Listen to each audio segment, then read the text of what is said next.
Bapak, kami hari ini akan belajar bagaimanakah kami harus menghadapi dunia ini.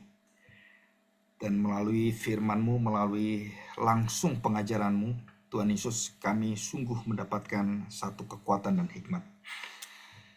Dan hari ini kami belajar bahwa kami adalah domba yang diutus di tengah serigala yang begitu buas. Tapi kami diminta oleh Tuhan untuk memiliki hati yang sungguh-sungguh tulus seperti merpati. Dan mempunyai hikmat yang cerdik seperti ular. Apa maksudnya ini Tuhan? Tuhan pimpin kami supaya kami bisa menjalankan etika kerajaan Allah. Etika kerajaan surga. Sehingga bisa memberitakan terang kepada dunia ini. Terima kasih Tuhan, berkatilah kami hari ini. Di dalam nama Tuhan Yesus kami serahkan doa kami. Amin. Ya, hari ini kita akan membahas tentang satu sikap ya, bagaimana orang Kristen. Matius pasal 10 ayat yang ke-16.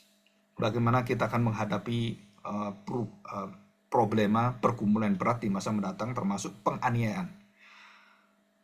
Matius 10 ayat 16. Lihat, aku mengutus kamu seperti domba di tengah-tengah serigala. Sebab itu hendaklah kamu cerdik seperti ular dan tulus seperti merpati. Tetapi waspadalah terhadap semua orang, karena ada yang akan menyerahkan kamu kepada majelis agama, dan mereka akan menyesak kamu di rumah ibadatnya, dan karena aku kamu akan digiring ke muka penguasa-penguasa dan raja-raja sebagai suatu kesaksian bagi mereka dan bagi orang yang tidak mengenal Allah. Apabila mereka menyerahkan kamu, janganlah kamu khawatir akan bagaimana dan akan apa yang harus kamu katakan, karena semuanya itu akan dikaruniakan kepadamu pada saat itu juga. Ini ayat 20 ya. Karena bukan kamu yang berkata-kata, melainkan roh Bapamu, Roh Kudus, Dia yang akan berkata-kata di dalam kamu. Apa maksudnya ini? Oke, seperti biasa kita akan melihat satu PowerPoint dulu ya. Nah, kita akan lihat di sini PowerPoint. Sudah kita akan belajar tulus seperti merpati, cerdik seperti ular, dan kita disebut sebagai domba yang diutus, dan di sekeliling kita ada serigala. Dan di dalam suratan Petrus dikatakan sekeliling kita tuh seperti iblis, seperti singa yang mengaum, dan bukan serigala tapi singa. Wah, ini lebih berat itu ya. Dan arti tulus tidak naif, cerdik tapi tidak licik. Ya, ini satu pergumulan kita ya. Nah, ini satu gambar yang saya cari dan saya buat di satu AI itu ya. Dan ini keluar di sini. Mungkin bisa menolong kita untuk melihat gambaran anak kecil yang tulus, kemudian Roh Kudus yang putih, dan juga roh yang betul-betul memberikan kita satu kekuatan, dan bagaimana kita sebagai orang Kristen, dan diutus dengan sekeliling kita seperti serigala itu ya, dan begitu siap untuk mencapi-capi kita. Ya, dan kita akan lihat ada 3 karakter yang kita akan bahas di sini, yaitu domba, terus kemudian serigala, dan domba serigala yang berlawanan ya. Dan kemudian yang kedua adalah ular, dan ketiga seperti merpati. Nah, kita akan bahas satu persatu apa itu domba, apa itu ular, dan ular itu simbolnya apa, dan kemudian merpati ya, kita akan bahas, dan apa arti gambaran secara menyeluruh itu, dan bagaimana kita mempraktekannya dalam hidup kita gitu ya. Nah, kita akan bersama-sama belajar ini, dan kita harapkan kita bisa menerima ini dengan baik dan menjadi manfaat bagi seluruh kehidupan kesaksian kita. Oke, nah kita akan belajar ya hari ini. Dalam perkataan firman Tuhan tadi, kita tahu bahwa ada sesuatu yang Tuhan Yesus ingin beritahukan pada kita, dan bagaimanakah kita harus bertindak, bersikap, dan kita harus melakukan dalam menghadapi ancaman, serta satu seperti orang yang dikelilingi dengan serigala itu yang sangat tidak pernah akan membuat kita itu seperti orang itu kalau dibiarkan dan kita kemudian dienakan, nggak ada ya, kita akan dihancurkan dan kita akan menjadi target-target yang utama dari iblis dan seluruh daripada kegelapan, dan dilambangkan dengan serigala itu ya, di sini. Oke, yang pertama adalah ada 3 karakter yang ada dalam Matius pasal 6 ini. Yang pertama adalah domba, dan kita lihat ada serigala, karakter yang buruk, yang negatif. Dan karakter domba dalam diri kita kemudian paralel dengan karakter ular. Dan yang ketiga adalah karakter merpati. Dan ini berkaitan. Nah, bagaimana kita lihat yang domba ya? Kita lihat. Saudara, perhatikan baik-baik. anak domba Allah, dan kita sebut sebagai domba yang akan diserahkan ke dalam pembantaian, dan kemudian Kristus adalah domba yang jadi juru selamat kita, disebut sebagai domba. Jadi Yesus sebagai domba, kita pun diproyeksikan, digambarkan sebagai domba yang seperti Kristus. Nah, apa lambang dari domba? Domba adalah binatang yang menurut dan taat kepada suara gembala, dan dia akan datang jika ada suara gembala. Dan keberadaan gembala itu menjadi keberadaan dia dan menentukan akan seluruhnya. Jadi istilahnya apa? Mendengarkan dan dia bisa berjalan. Ini bersifat sesuatu yang lemah lembut ya, gampang dibentuk, gampang dipanggil, gampang diarahkan. Yang kedua adalah menunjukkan satu kepasrahan dari panggilan Tuhan yang dia harus lakukan. Dan kalau dia dipanggil, nggak peduli dipanggil oleh gembala itu, dia akan berjalan mendekati gembala. Kalau ada apapun, dia tetap ke gembala. Ada serigala pun, dia akan ke gembala. Walaupun di depannya serigala, suaranya di sana, dia akan ke sana. Walaupun ada serigala. Nah, itu kepasrahan yang menunjukkan sesuatu yang betul-betul dia total, dia pasrah. Bukan hanya bukan hanya dia bisa mendengarkan panggilan itu, tapi juga resiko panggilan yang dia akan datangi itu juga sama. Jadi panggilan Tuhan itu ya. Dan dia penurut, seorang gembala penurut, dan dia tidak punya kekuatan untuk menanduk. Karena tanduknya tuh dia berputar, tidak keluar ya. Kalau kambing kan keluar, kambing itu seperti itu. Kalau domba itu biasanya kalau saling beradu tanduk itu, dia beradu tanduk tidak melukai ya. Jadi cuman gitu-gitu aja. Nah, kita lihat sekarang. Menunjukkan apa? Domba adalah binatang yang tidak memiliki kekuatan untuk berperang, kekuatan untuk bertahan. Jadi binatang yang tidak mempunyai kekuatan. Gigi tidak, cakar tidak, kulit tidak, mata tidak, dan semuanya tidak. Jadi domba ini adalah binatang yang memang diciptakan Tuhan menjadi gambaran dari Tuhan sendiri, adalah tanpa senjata apapun. Ya, tanpa senjata apapun. Tanpa pertahanan apapun. Tanpa andalan apapun. Dan dia hanya bisa mengikuti. Dia adalah domba yang hanya bisa berjalan atas suara gembala. Dan ini kepercayaan yang sangat mendalam ya kalau kita lihat. Dan jemaat atau orang Kristen yang sejati adalah bersifat seperti domba. Jadi bukan ngotot, bukan dongkolan, bukan sakit hatian, bukan. Tapi dia seorang yang betul-betul apa yang diperintahkan oleh Tuhan, apa yang akan dipanggil oleh Tuhan, dia akan melakukan itu. Ya, kepasrahan, dan juga dia terbuka sekali. Jadi domba itu selalu berkawanan. Jadi bukan sendirian. Domba itu mempunyai kawanan. Jadi kalau kawanannya begini, dia ikut. Jadi kawanan di situ dia ikut. Makanya banyak domba itu kadang-kadang begitu keluar dari kawanan, karena dia mungkin mencari makan dan semuanya, terus meninggalkan kawanan. Nah, satu-satu yang bisa memanggil dia adalah suara pemimpinnya, gembalanya. Nah, sekarang kita lihat pada arti yang lebih rohani di dalam. Domba adalah binatang yang bukan hanya tidak memiliki pertahanan dan bukan hanya pasrah, tetapi domba itu mempunyai kekuatan yang luar biasa, adalah bergantung kepada Tuhan, bergantung pada gembala. Jadi tidak beresiko, tidak peduli dengan nyawanya.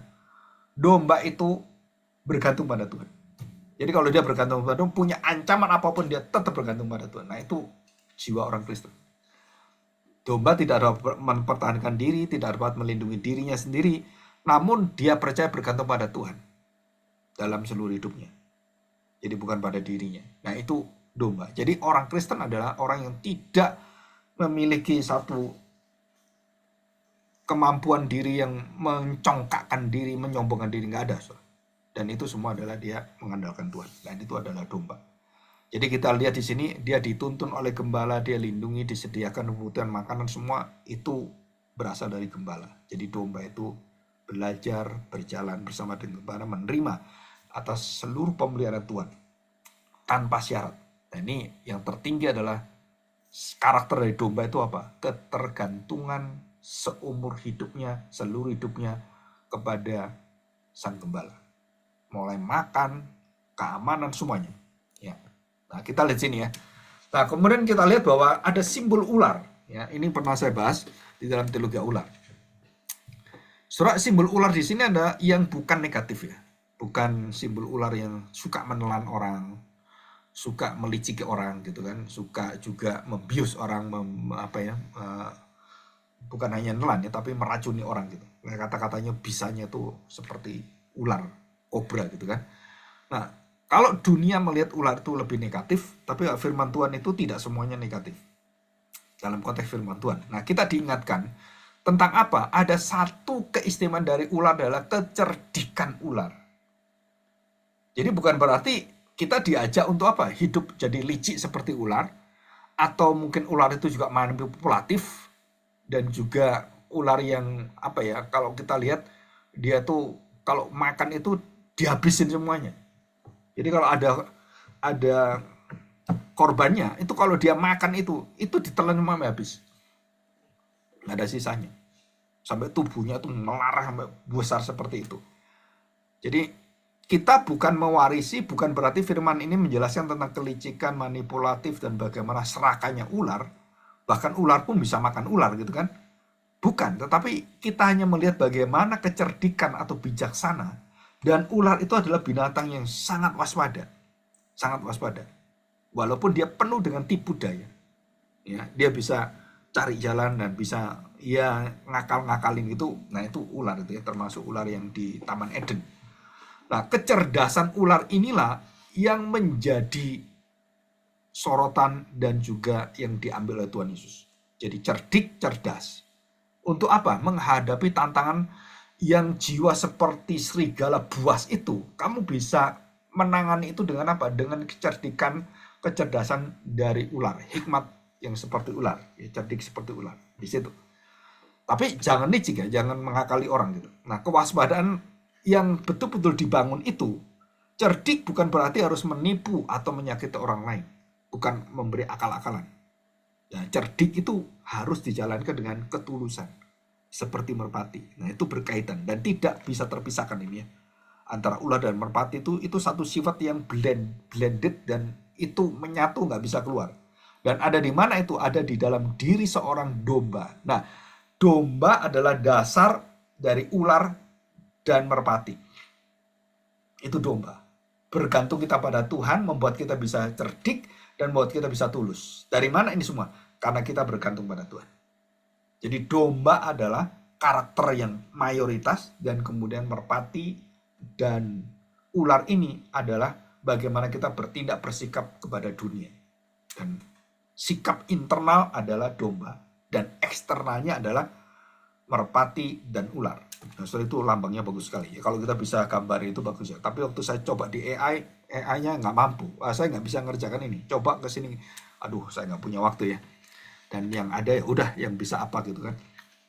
Jadi dari pembelajaran ular, saudara, kita diberi satu kecerdikan, kecerdasan untuk apa? Belajar mengamati situasi dengan mata yang tajam, mengevaluasi dan mengapa ini terjadi dan kenapa bisa terjadi dan apa yang akan dampaknya dan bagaimana kita bisa mengantisipasi dan mencegahnya. Nah, itu semua adalah strategis dan juga kecerdasan ular. Ya, itu kecerdasan ular. Nah, ini kita belajar bahwa kita diberi kecerdasan mengevaluasi semua, bertindak semuanya, memperhitungkan semuanya, dan bagaimana kita bisa kemudian menjalankan itu dengan baik. Nah, itu setelah itu adalah bagaimana ular itu kemudian menjalankan misinya. Jadi kalau ular, sekarang saya pernah lihat ular gitu ya. Ini ada satu korban dia di atas gitu kan. Nah, dia lihat ini. Oh, ini ada seperti burung gitu kan, ada di atas gitu. Burungnya tuh di tiang listrik gitu kan. Nah, ular ini begitu jauh itu, dia lihat itu. Walaupun masih jauh, ular itu terus jalan. Dan kemudian tiang listrik itu dia puteri. Dan dia naik ke atas. Nah, karena ular itu nggak kena listrik, kenapa? Karena dia cuma satu kabel kan. Kalau dua kabel dia kena aliran listrik. Nah, dia ke sana, ular. Dan waktu saya lihat kok bisa, bagaimana dia bisa makan burung itu. Dan kalau di tiang gede itu masih bisa kan putar-putar gini kan. Dan bagaimana tubuhnya bulut-bulut kemudian melingkar-melingkar ke atas, tambah naik ke atas. Dan kemudian bagaimana lingkaran itu bisa kemudian di cuman satu ya Kalau kita ngomong satu kabel gitu aja kan. Nah, ular itu kalau di bawah dia berputar seperti ini, spiral. Tapi kalau dia di atas dia nggak spiral karena nggak bisa spiral. Dan dia memakai jalur seperti letter S yang panjang itu. Jadi dia mengikuti kabelnya itu berputar gini. Jadi bukan seperti spiral, tapi dia seperti spiral yang panjang gitu kan. Nah, saudara di situ kemudian dia berhasil makan burung itu. Dan dia tidak tunggu di bawah, dia telan habis itu di atas. Nah, ini sifat ular. Jadi dia melihat bagaimana dan dia lihat bagaimana strategi dia pakai putar-putar gini, kalau ini lonjong. Nah, itu cara ular. Dan cara ular ini cerdik sekali. Dan seperti kita diajar untuk memiliki kecerdikan-kecerdasan seperti ular. Dan sekarang kita lihat bahas yang ketiga, merpati. Nah, saudara, merpati dengan domba itu mirip dan tidak ada merpati itu seperti elang makan gitu, nggak ada. Merpati itu makan biji-bijian. Kalau elang kan membunuh gitu kan dengan paruhnya yang lancip itu. Kalau merpati enggak, dia biji-bijian dan memang diciptakan biji-bijian. Dan warnanya pun putih. Nah, kalau ular kebanyakan warnanya kan ya hitam gitu kan, yang menakutkan. Ada ular putih juga ada. Tapi sebagian ular itu semuanya warna gelap. Dan juga giginya itu lambang daripada kejahatan. Bisa gitu ya. Yang ini giginya itu yang bahaya sekali. Terus yang kedua adalah ular itu punya lidah itu bercabang. Selalu bercabang. Gitu. Ya, nah itu bahaya sekali. Dan ular adalah bapak pembohong karena lidahnya selalu cabang. Ya. Nah, sekarang kita lihat merpati. Simbol kesucian, simbol kedamaian atau pendamaian atau perdamaian. Dan simbol yang paling dalam itu adalah ketulusan. Merpati adalah lambang kemurnian, lambang dari kasih, dan lambang shalom. Artinya merpati adalah tidak membahayakan, tetapi memberikan manfaat. Tidak merusak, tetapi membangun. Meskipun kita harus cerdik, tapi kita harus punya hati yang selalu penuh dengan kasih, murni, dan membangun. Tidak untuk diri sendiri, dan tulus tidak mengharapkan balasan. Nah, itu adalah merpati. Kita harus tetap setia penuh kasih. Dan tidak ada niat jahat apapun. Nah, putih bersih. Dan tidak menahan apapun.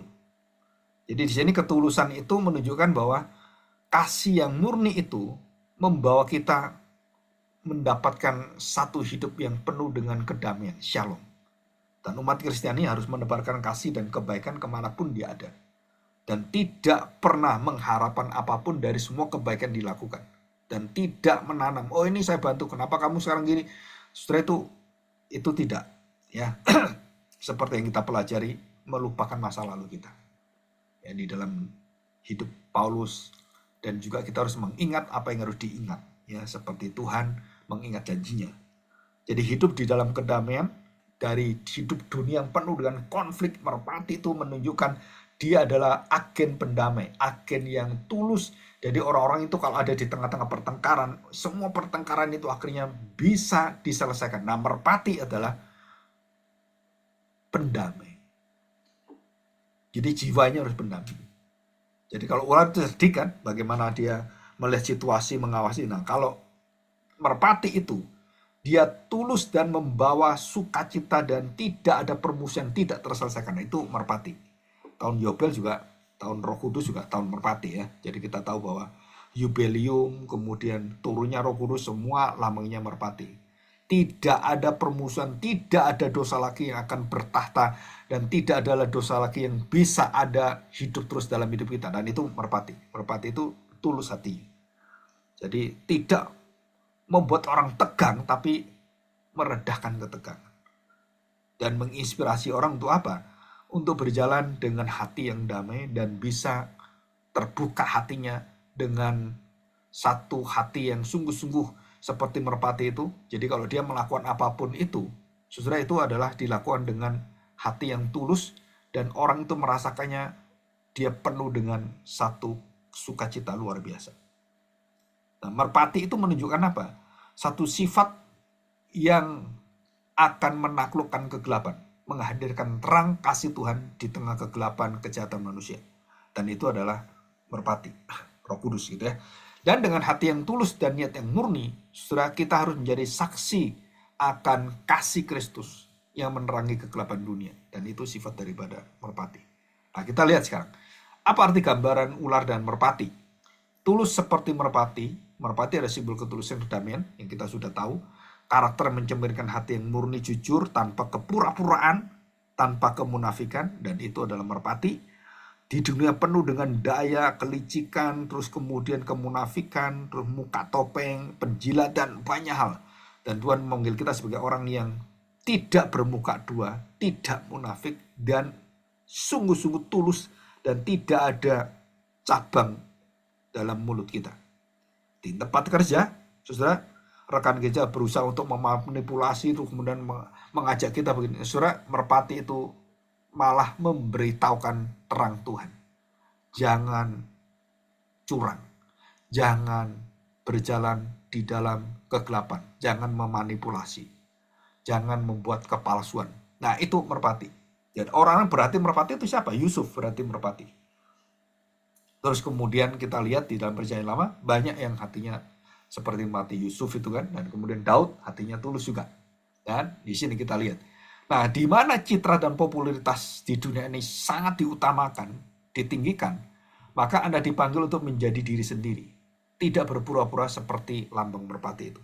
Jadi kita tidak seperti serigala berbulu domba, tapi kita adalah domba yang berhati merpati dan cerdik seperti ular.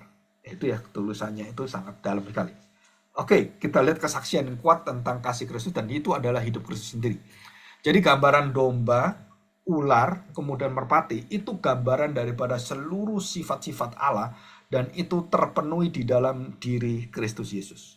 Dia melakukan dengan tulus, dan dia tidak merancang kejahatan pada siapapun, tapi dia memberikan satu sukacita dan memberikan tawaran satu berita sukacita dan berita pengampunan kepada siapapun, termasuk orang-orang Farisi ahli Taurat yang begitu munafik, begitu licik.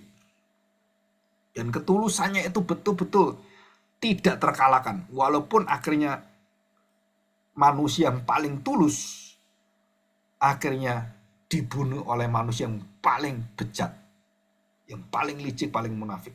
Nah, itu adalah satu ironi sebenarnya. Dan kita lihat ini. Nah, sekarang kita akan melihat bagaimana keseimbang ketulusan dengan kebijaksanaan. Yesus mengajarkan kita untuk hidup dengan keseimbangan. Jadi kalau kita tulus, jangan sampai kita itu orang yang asal, ya udah yang penting tulus aja lah. Mau begini-begini akal, ya udah nggak apa-apa lah gitu. Nggak bisa. Tulus itu berdasarkan apa? Berdasarkan satu kepasaran domba tadi, dan dia harus memiliki kewaspadaan. Jadi kalau saya tulus dipermainkan orang, nggak bisa. Kita harus punya kecerdikan, tapi bukan licik ya. Nah, itu panggilan hidup untuk orang-orang Kristen berada di dunia ini yang bisa melawan kekuatan, kebuasan serigala, singa, semuanya. Itu adalah hati yang tulus seperti merpati dan cerdik seperti ular. Ya, di situ. Jadi godaan apapun yang terkecil, sampai kemudian ya diberi kesempatan apapun yang terkecil sekalipun, ataupun diberi kesempatan yang besar, atau seperti dapat kongsi, dapat tips, dapat apa ya, seperti orang kerja itu, ini tipsnya gitu. Nah, saudara, kita harus betul-betul bisa mengawasi, oh ini nggak bisa, nah ini harus tulus. Dan tulus itu artinya tidak memanipulasi semua penghasilan, baik diri saya, baik yang kerja saya, apapun, waktu, uang, dana, semuanya. Justru itu adalah berjiwa seperti merpati. Orang-orang yang jujur, tulus, dan juga lurus hatinya. Dan hidup orang Kristen di zaman seperti ini sangat sulit kita cari. Dan kita pun seringkali juga yang mempermainkan tentang hati yang tulus ini. Kadang-kadang kita nggak bisa setulus-tulusnya. Tapi kita belajar dalam seluruh pergaulan, jika memungkinkan apa yang kita hadapi di depan kita yang tidak sesuai dengan iman Kristen, saudara-saudara harus berkata dengan berani untuk mengatakan, dan kita pasrah pada Tuhan apapun resikonya, seperti domba tadi, pasrah pada Tuhan dan mendengar suara gembala, kematian pun, pemecatan pun, dan tidak disenangi pun, dimusuhi orang pun, itu adalah pikul salib kita. Dan itulah menjadi anak domba yang akan disembelih. Di situ ya, tetap tulus dalam bersikap dan tidak menghakimi siapapun. Jadi hidup orang Kristen adalah hidup yang betul-betul harus berjuang, seperti Tuhan Yesus memberikan kita pedoman. yaitu tulus seperti merpati, cerdik seperti ular. Dan ketulusan ini adalah membawa kita ke dalam satu kehidupan yang betul-betul kita akan mendapatkan satu kemenangan, satu pengharapan, dan satu sukacita, dan hidup yang tidak bisa dikalahkan oleh serigala dan ular. Dan inilah hidup sebagai anak domba, dan memiliki satu sikap cerdik seperti ular, tulus seperti merpati. Walaupun kedua ini dalam dunia itu nggak pernah bisa ketemu, tapi di dalam diri Kristus kita diberikan teladan itu, dan kita betul-betul menyaksikan hati Kristus betul-betul tulus, dan dia penuh dengan kecerdikan, penuh dengan kebijaksanaan, dan penuh dengan kecerdasan, dan dia menghindar saat dia menghindar, dia akan datang saat dia datang, dan dia akan menyerahkan pada saat dia menyerahkan, dan dia mengatakan semua perkataan saat dia dibutuhkan mengatakan. Kalau dia mengatakan aku tidak tahu, dia mengatakan aku tidak tahu. Dan itu adalah betul-betul sifat daripada kesucian, kekudusan, dan satu kecerdasan itu dinyatakan di dalam hidup kita. Dan bagaimana kita bisa menjalani itu? Dengan pertolongan dari kuasa Roh Kudus. Ya, kita baca yang terakhir ya. Dalam Yohanes pasal 17. Yohanes pasal 17 ayat yang ke-15-16. Aku tidak meminta supaya engkau mengambil mereka dari dunia, tetapi supaya engkau melindungi mereka daripada yang jahat. Mereka bukan dari dunia, sama seperti aku bukan dari dunia. Nah, saudara perhatikan ya. Jadi Tuhan Yesus mengatakan bahwa ini, jadi tidak boleh, dan harus tulus. Dan saudara di situ kita melihat bagaimanakah kita bisa mendahulukan orang. Ya, bagaimana kita bisa mendapatkan satu pengelolaan keputusan-keputusan, baik itu keuangan, baik itu apapun, saudara, itu kita harus betul-betul, kalau ini untuk apa, saudara, itu harus diserahkan untuk apa. Jadi saya pernah di satu gereja, kadang-kadang ketulusan itu sangat rentan sekali. Jadi kalau ada orang mengatakan, Pak, ini saya persembahkan untuk membantu orang-orang yang tidak mampu, janda-janda gitu kan. Oh, ini saya membantu untuk misi hamba Tuhan di sana dan pekerjaan misi. Saudara, kita arti tulus itu adalah kita tidak boleh mencampur adukkan apa yang sudah Tuhan arahkan hati orang itu. Kecuali ada suatu hal yang betul-betul darurat ya, kita nggak mengatakan itu. Yang sudah diatur oleh Roh Tuhan, dan bagaimana jemaat itu memberikan persembahannya, memberikan tenaganya, semuanya itu. Saudara, kita harus dengan cerdik, tulus, bijaksana, dan khususnya dengan ketulusan. Tidak boleh orang ini tulus kemudian kita akalin, oh ya nggak apa-apa, ini dananya diminta dulu ke sini, oh ini nggak. Nah, itu adalah kita seperti serigala. Serigala itu meroyok punya tetangganya, ambil tengahnya. Nah, merpati tidak begitu. Coba kita lihat merpati kalau makan, dia tidak royokan-royokan. Tapi kalau serigala makan royokan. Nah, keuangan gereja juga sama. Kalau sampai kita mengelola keuangan gereja, tidak tulus hati kita, kita nggak akan bisa diberkati sampai selamanya, kapanpun. Kalau sampai diberkati, itu bukan dari Tuhan. Itu dari serigala, dari singa yang akan merusak gereja. Oke ya, saya pikir cukup hari ini. Kita bersyukur kepada Tuhan dan kita masuk dalam doa ya.